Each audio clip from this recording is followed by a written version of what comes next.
the story of Jael, a heroine of the Old Testament. Welcome back to our channel.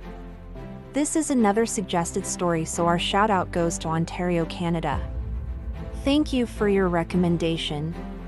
Today, we delve into the full, unabridged story of a remarkable woman from the Old Testament, Jael. Who was she, and what is her story? Let's explore the biblical account in detail. Our story begins in a time of great distress for the people of Israel. The book of Judges, chapter 4, tells us that after the death of the judge Ehud, the Israelites once again did evil in the sight of the Lord. As a consequence, they were sold into the hand of Jabin, a king of Canaan who reigned in Hazor. For 20 long years, Jabin cruelly oppressed the Israelites.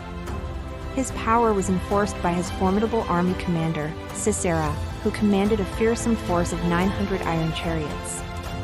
During this dark period, Israel was led by a prophetess named Deborah, the wife of Lapidoth. She would sit under the palm of Deborah, and the Israelites would come to her for judgment. One day, she summoned a man named Barak, son of Abinoam, from Kadesh Naphtali. She relayed a command from God: "Go, gather your men at Mount Tabor, taking 10,000 from the people of Naphtali and Zebulun. And I will draw out Sisera, the general of Jabin's army, to meet you by the river Kishon with his chariots and his troops, and I will give him into your hand." Barak, however, was hesitant. He replied to her, "If you will go with me, I will go. But if you will not go with me, I will not go." Deborah agreed, but with a prophecy: "I will surely go with you. Nevertheless, the road on which you are going will not lead to your glory, for the Lord will sell Sisera into the hand of a woman." And so, the battle commenced. As Barak's forces descended from Mount Tabor, the Lord threw Sisera and all his chariots and all his army into a panic. Sisera, seeing his forces defeated, abandoned his chariot and fled the battlefield on foot. This is where Jael enters the story. As Judges 4 verse 17 tells us, Sisera fled on foot to the tent of Jael, the wife of Heber the Kenite, because there was peace between Jabin king of Hazor and the house of Heber the Kenite. Jael went out to meet the fleeing commander and said to him, "Turn aside, my lord, turn aside to me, do not be afraid." He entered her tent, and she covered him with a rug. Exhausted and thirsty, he asked her for a little water. Jael did more. She opened a skin of milk and gave him a drink. After he drank, he gave her one last instruction: stand at the entrance of the tent. "And if any man comes and asks you, 'Is anyone here?' say, 'No,'" but Jael had other plans. While Sisera lay fast asleep from exhaustion, she took a tent peg and a hammer.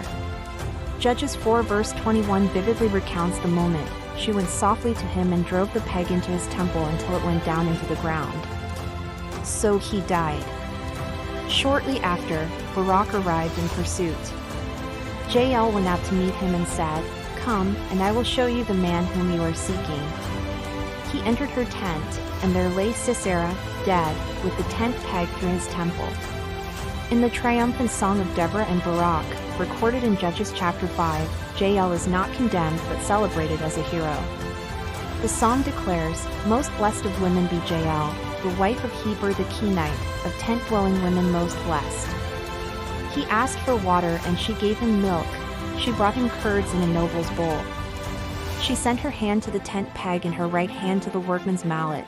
She struck Sisera, she crushed his head, she shattered and pierced his temple. At her feet he sank, he fell, he lay still, at her feet he sank, he fell, where he sank, there he fell, not alive. Jael's story is a powerful testament to the unexpected ways God works to deliver his people. We invite you to have faith and seek the Lord.